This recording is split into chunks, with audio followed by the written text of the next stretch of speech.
오늘은 귀궁 11화 예고편을 완전 분석해 보겠습니다. 팔척귀에게 빙의된 풍산, 강철의 폭주, 그리고 여리와의 관계가 어디까지 흔들릴지 지금부터 찬찬히 해부해 볼게요. 팔척귀, 풍산을 완전히 삼키다. 11화 예고편이 시작되자마자 시청자들이 가장 먼저 눈을 의심했던 장면. 풍산의 눈빛이 완전히 달라졌습니다. 붉게 물든 눈동자, 음산한 미소, 그리고 기괴한 말투. 그가 뱉는 한마디 한마디는 더 이상 풍산이 아닌 다른 존재의 기운을 담고 있었어요. 그 순간 우리는 직감하죠.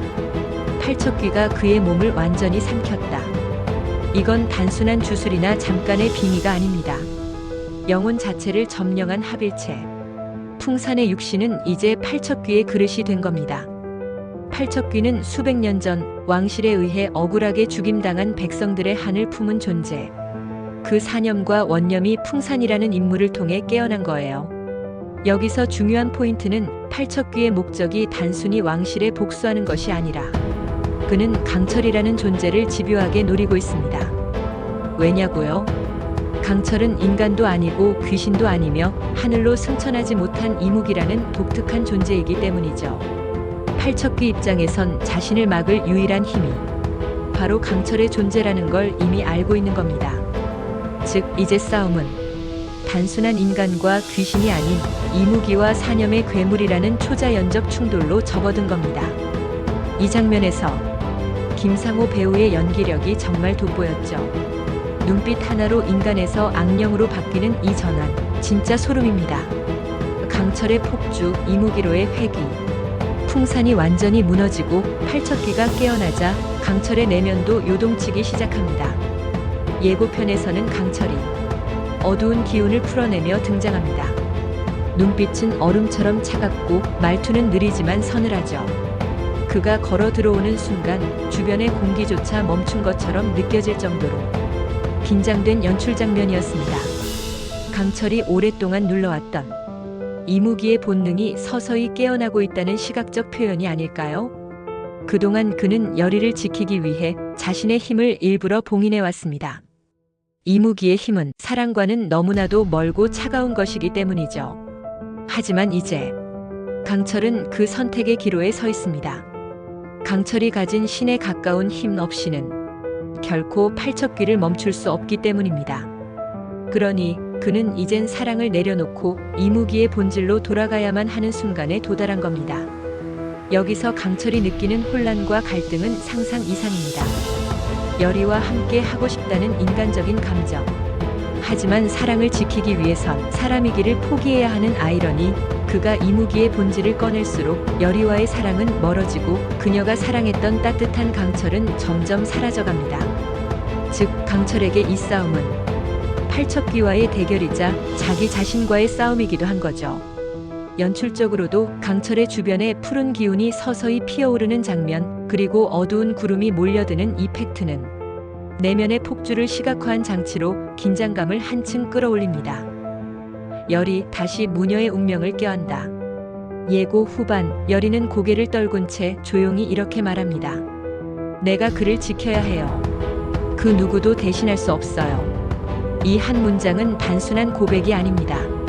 사랑, 사명, 운명이 모두 담겨있는 여리의 결이죠. 지금까지 여리는 강철을 좋아하는 여인으로만 그려지지 않았습니다. 그는 태어날 때부터 무녀의 운명을 안고 태어난 존재. 하지만 그 운명이 때때로 너무 무거웠기에 자꾸 피하려 했고 거부하고 싶었죠. 강철과의 사랑조차 운명의 저주처럼 느껴졌던 순간들도 있었습니다.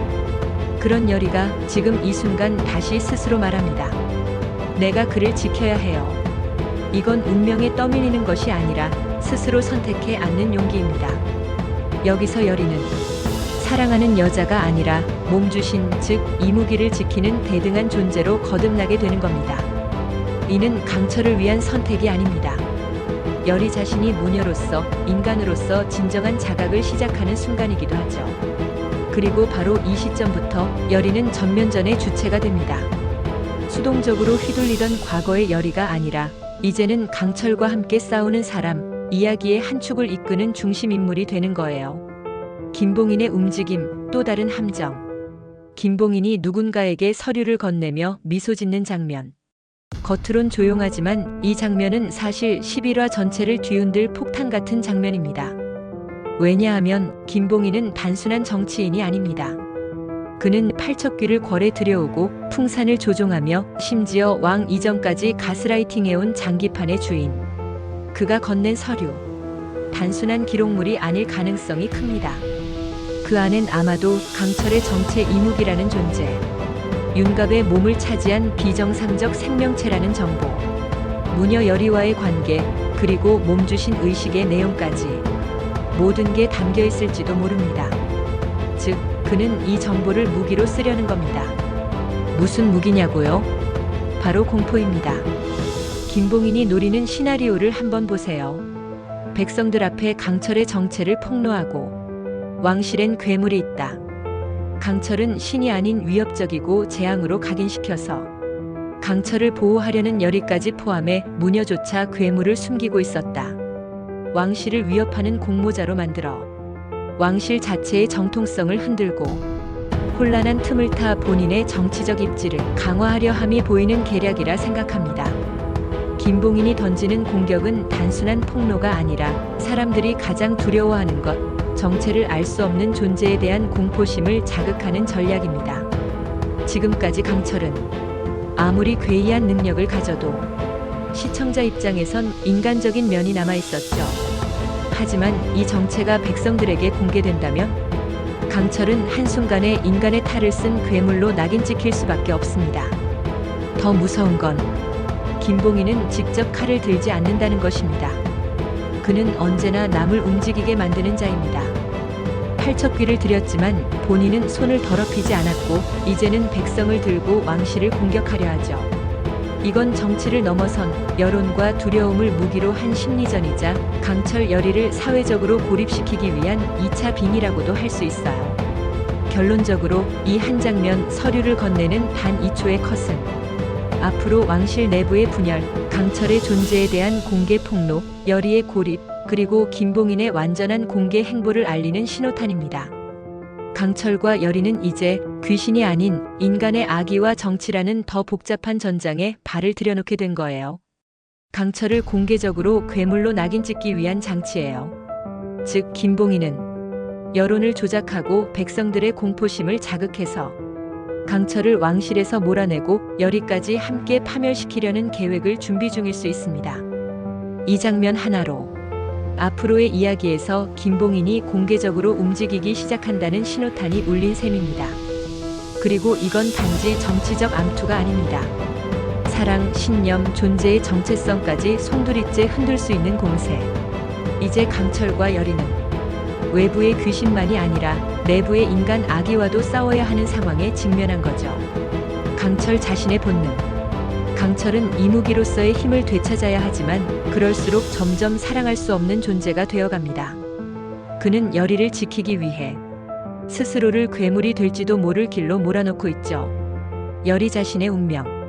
열의는 사랑이라는 개인의 감정보다 무녀라는 운명을 다시 껴안기로 합니다. 이건 곧 자기 희생과 헌신의 상징. 하지만 이 사랑이 그녀를 구할 수 있을까? 아니면 또 다른 고통으로 이끌까? 11화 방송을 기다리며 여러분도 함께 예측해 보시죠.